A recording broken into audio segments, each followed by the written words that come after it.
Hi everyone, welcome back to WHU TV. My name is John, your host as always, and I hope you're all doing well as I always do. I'm feeling better. I had a really bad stomach bug, which I'm still going through. Unfortunately, it wasn't the best of times yesterday. As you can see, you probably see I've lost a little bit of weight as a result of it. So apologies for not doing the weekly live chat on Wednesday evening or last night for those watching on Patreon. But the symptoms have settled down enough for me to try and do this preview video for you. This is the preview of West Ham versus Brighton live at the London Stadium at 2:15 in the Premier League on Sky Sports. As always, this video is sponsored by the channel sponsor 3retro.com. Please click the link in the description below which will take you directly through to the West Ham section of their website, where you can purchase some very, very nice retro gear, guys, as you can see from the image that's up here, along with claret and blue track jackets, polo shirts, sweatshirts and t-shirts by Admiral and Umbro.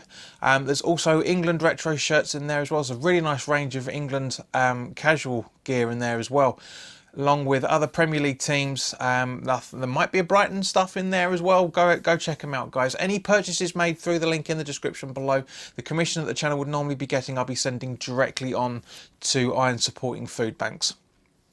You know, so it's Christmas, so Merry Christmas to everybody, of course, and I want to help those that are really, really struggling at this time of year. So let's go on about the officials now. So the referee is Simon Hooper. His assistants are Eddie Smart and Derek Eaton. The fourth official, aka on the timing board and the substitute board, is Lee Mason. Unfortunately, the VAR is Andy Madley, and his assistant is Andy Halliday. So that could be a little bit confusing to have two Andys if there's communications there, wouldn't it? It might be very difficult for the guys to talk to each other properly from Stockley Park, but you never know. Turning to our last six, as we know, Brighton are quite a bit of a bogey team. Since we last played them in the Championship almost 10 years ago, I'm still staggered the fact that we're going to look like we're going to break the record.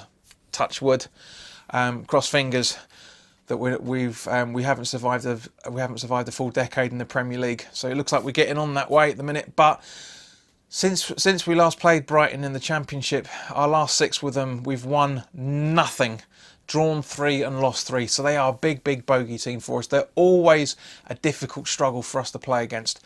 Really, I don't understand why. They're a very good team. They've got some very good players and some very, very well organised side as well. But at the same point, we should have got at least a win by now. Surely. The formation that they've been playing this season is 3-4-2-1, very, very stubbornly.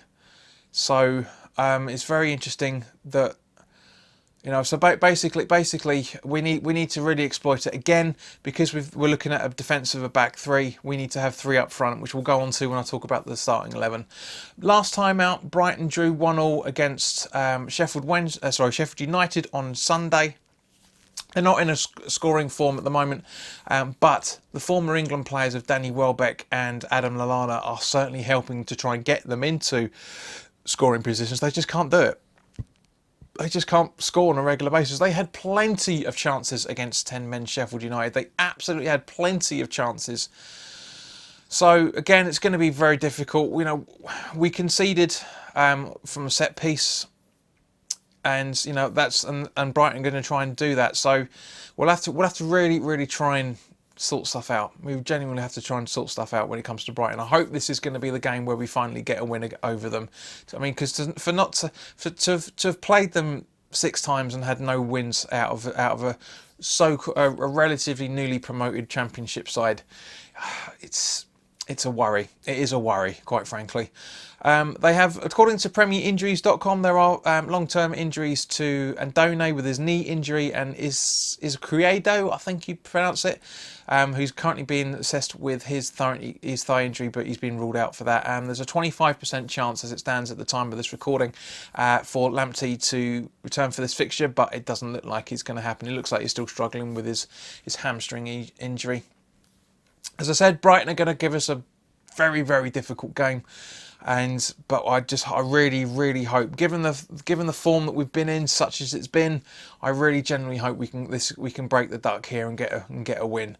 You know, they've obviously got players that we were linked with in the summer as well. Their striker, his name escapes me, but very good players in there. Now we've lost some subscribers over the last week or so we're back to just under 730, 728 at the time of this recording. So if you're enjoying the channel and you haven't already done so, 40% of you guys that have been watching these videos over the last 28 days are unsubscribed. So please do hit the subscribe button and also the notification bell so you get to know when new content is going up. Now, turning to West Ham, of course, we lost 3-0 away to Chelsea at Stamford Bridge on Monday night. Thank you to everybody that joined in to the watch along as always. It was good fun to have that conversation with you. I'm slowly getting everything set up with the broadcast software now. I'm liking it and it's doing good. So we need to try and spread the message, of course, and guys, as I say, so please share this video. Rice was deemed as offside incorrectly. I said at the time it was harsh to rule it out, and Bowen's goals should have stood, but it's typical, isn't it? It's typical. I know there's a lot. Everyone's saying there's a lot of moral corruption in the Premier League, and I can kind of get that from having, making sure that the so-called top six finish in the top six. I mean, we should have defended better against Tammy Abraham's brace. Conceding 2 goals in 90 odd seconds, but that's not taking anything away from Tammy. He's a very, very good player, and a player I've been saying we need to be bringing in for a long, long time. We should have taken him on loan when we had the opportunity to do so. We really genuinely should have done, but it is what it is, unfortunately. There's no new return dates for Lanzini and Antonio, both for a chance of 25% chance at this point, so we should pretty much rule them out on this one. Okay, so let's finish up by talking about the starting 11. Fabianski in goal, with a back three of Balbuena, Ogbonna and Creswell, Soufal and Johnson as the attacking wing-backs, with Rice and Souček in midfield, with Bowen, Allaire and Benrahma up front. So as you can see, I've gone for the same starting 11 I went for Palace.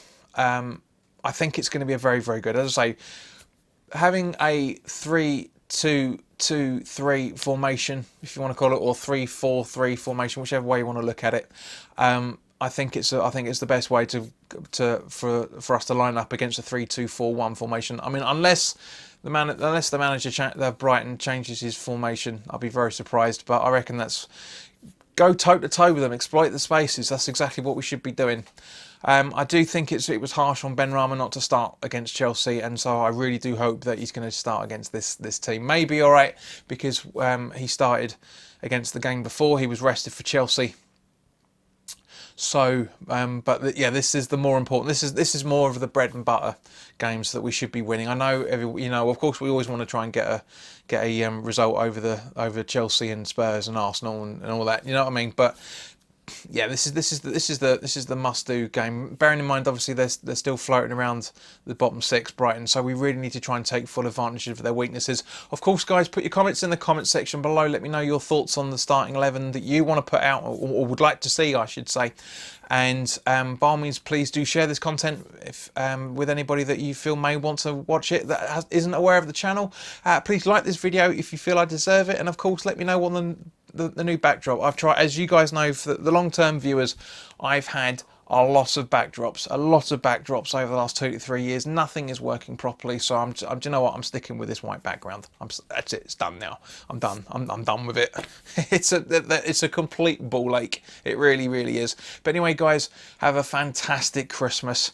I mean, obviously, most of you guys will be watching this on Christmas Day, or probably even Boxing Day for that matter. So I hope you've had a great Christmas. And if you're watching this before Christmas itself as Patreons, thank you very much to Rick, Wally, Tony, and there's always another one I forget, but and Andy, of course. Andy, thank you very much, guys. Your support means the world, and your support, everybody's support over the last 12 months means the world to me. Every single one of you make this channel what it is.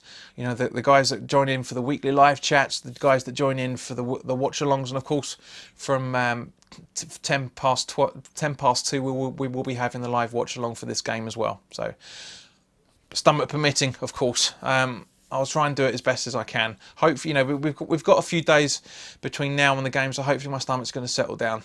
But in the meantime, guys, as I said, have a fantastic Christmas. Look after yourselves. We're all here for each other, and let's support each other going into to finish off to rounding up 2020 and going into the new year. All the best now. See you soon.